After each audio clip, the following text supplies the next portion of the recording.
He always said, I forget how Tito has a way of just wording things that you're not quite sure it's a dig, but you know it's a dig because it's Tito. Here's one thing I understand. He's teaching Spanish in high school. Wouldn't you have to speak English to teach Spanish? I don't know. But Tito said, yeah, the cage, because of the mass, they decided never to use the blue cage again. But it was, I liked it. I thought they should have brought it back because it's a real cage. But I don't know. It's just my opinion. Who's got the cord? Down front, yes, sir. This is for King Kong Bundy. What was it like doing that shoot interview you did back in 2012? You know, as I said on the thing, it was kind of cathartic, you know what I mean? Because you said some things about some people, and, you know, I don't know who was pissed off. Lanny Papa was pissed off because I ran his brother down. I don't know if it was before he died or not. See, I hate this. I hate this thing, and I hate everything, basically, about our society. I hate this thing when somebody dies, all of a sudden they become a saint. If I walk out at that door, have a triple coronary in the hall, first I'd like Linda to lay a big lip lock on, but if I do, and you thought I was a prick, say, I never liked that fat prick. This whole thing about, you know, I said something about Randy Savage was an asshole. He was making $500,000 a year. Damn. Yeah, back in the day. And he would get to the airport, rather than get a room for 5 hours, him and his wife, he would make her go and stay at the airport. I mean, you're making $500,000. What's that? Sleep at the gate? Sleep at the gate, yeah. Rather than checking a room for, what, $100? Not even. I mean, that family, well, his father's motto, Angelo Poffo, his motto was better dead and rich than alive and poor. Think about that. I always think when there's life, there's hope. That's true. But yeah, not Angelo, Randy. who did I just say was an asshole? Randy Puppy. No, the biggest turd before that. Not the asshole. Ole Anderson's coming out of the convenience store. You know, you always stop there after the show. He's got a quart of orange juice. He's done his work for the day. He's got a quart of orange juice. And Savage's father, Angelo Pablo, says, go ahead, spend it all. If you can't afford a quart of orange juice at the end of your day's work, well, you're in the wrong line of work, you know? But they were just, their cheapness was a disease. But Savage always chose to bust my chops. That's what one time I'm down in Memphis, working the territory. Angelo and Randy walk in. I'm just laying there, minding my own business. They start busting my balls. And one of them says, well, he's not going to live very long. You know, because I'm big and fat. Well, fuck you two assholes. I'm still alive. And you're both dead. All right, guys, we got 3 more questions. We got one down front right here. Yes, sir. This is for Orlando. When you started in WWE, it seemed like everybody hated you, obviously, because you're a heel manager, but then everybody seemed to catch on to to your speech. Can you talk about the transition that you had from being a heel manager and then everybody kind of catching on to you, and you suddenly became liked, but you were still trying to, play the role of being a bad guy? You ask excellent question. It's my Iron Sheik.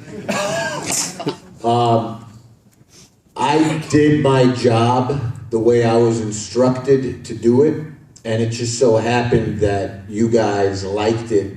So I was supposed to be the bad guy, but I was getting a positive response, and they being the powers that be, quickly decided, you can't do that and you can't do this because they're starting to like you. And I said, well, what's wrong with that? But we already had plans in place for where myself and Umaga were headed, so that wouldn't have worked had we stayed on course. So we had to deviate, if that makes sense. We had to kind of cut back on some of the things that I used to do that maybe you guys would like.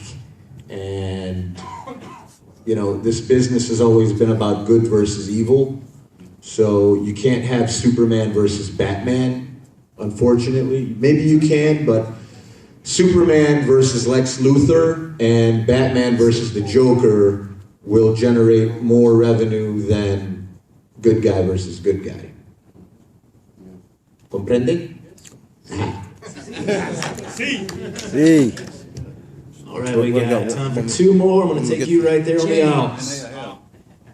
I've got one for King Kong Bundy and also for Demolition, and King Kong Bundy for answer as well. How close were you to ever going to WCW, for King Kong Bundy, and what were Jesse Ventura and Captain Lou Albano like back in the day?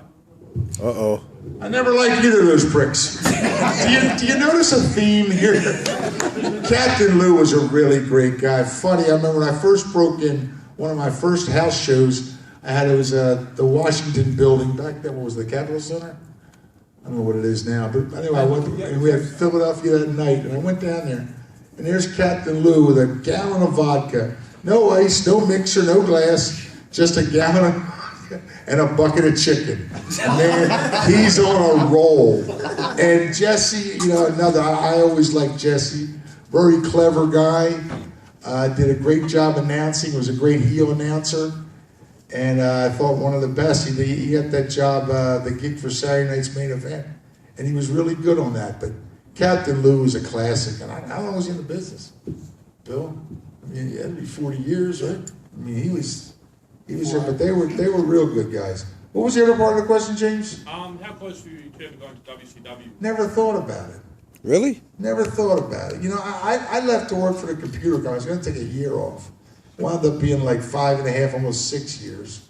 Don't ask why. I bought a bar and lost my money, and I bought something else and lost my money. I got divorced. But I'm happy. I'm very happy now. I'm a very contented person. To kill some son. I never thought about it because a friend of mine mentioned something about me to Bischoff, and he made some derogatory remark.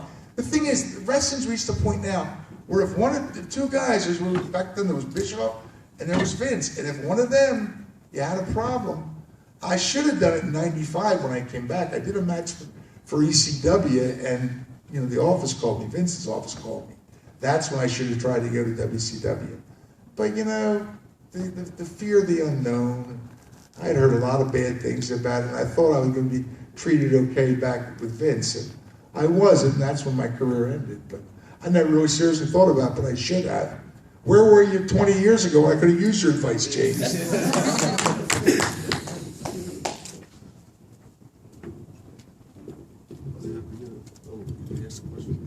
For our final question of the evening, you, sir. Oh, man, damn. Again, it's kind of a two-barrel one. It's King Kong Bundy, when you came back in the 90s, was that always going to be a finite time? Like, I know after you lost against Taker Mania, you weren't around for too long after that. Was that your decision to leave? Or was it just up? And then to Demolition, the Hall of Fame, are you on good terms, and do you expect to call in the near distant future? We're here now? Yeah, this is our Hall of Fame, baby. The hell with the other one. Yeah, exactly. I don't know about the other one, but you never know what's going to happen. There's so many guys that are incredible wrestlers. There's guys before our generation. So you never know what the thought is that they're going to have. Come on. Hold on. I don't want to get into all of that. Yeah, Forget Coco. the fact that I've had 4 main events and he's had matches. That doesn't. It's not up to us. It's a political situation. And of course, it would be nice, but to be honest with you, I'm very happy with the evening I'm having right here. Yes. You'll always be Hall of Fame.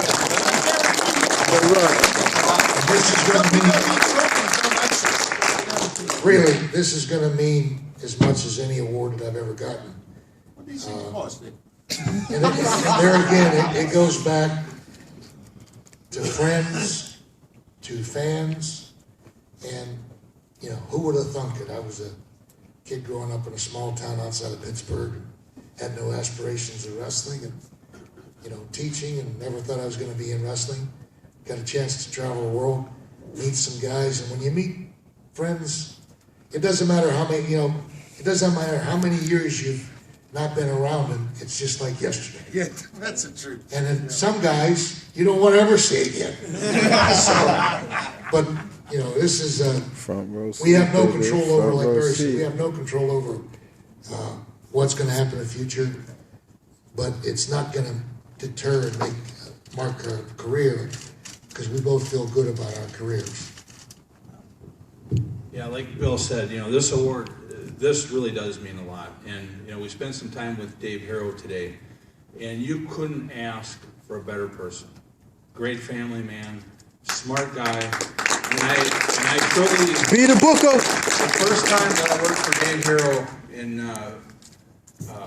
Milwaukee, I told him, yeah, yeah, he does. But I told him, I called him up, I said, you are the best promoter in this business right now.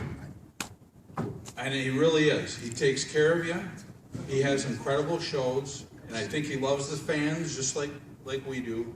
And that's why an award like this, when you get it from PWR, and it's Dave Harrow and Damian, I mean, that's what means a lot. That's real. That's a real award right there. That's right. Just one moment, Dave, if you're listening, we're the tag team champions for his organization. His belts are 95 pounds apiece. Get some lighter belts. In closing, I've got to say one thing. Into those glowing recommendations. Look, you lost weight. He's happy about that. You were a great guy, Dave Hero. One of my favorite people. You still are, actually. But you changed. In the last 2 years, when everybody, the consensus of almost every fan in wrestling was that your Blizzard Brawl is the WrestleMania of the independents, you've changed. And you've gotten a big head, I had to tell you. And now maybe you'll take it serious because all these good people heard it too. Is that it? We wrap it up? Thank you, ladies and gentlemen. You're the best.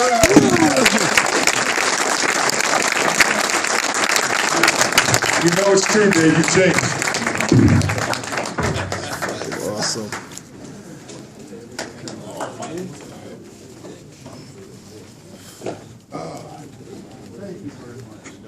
I like What's your name?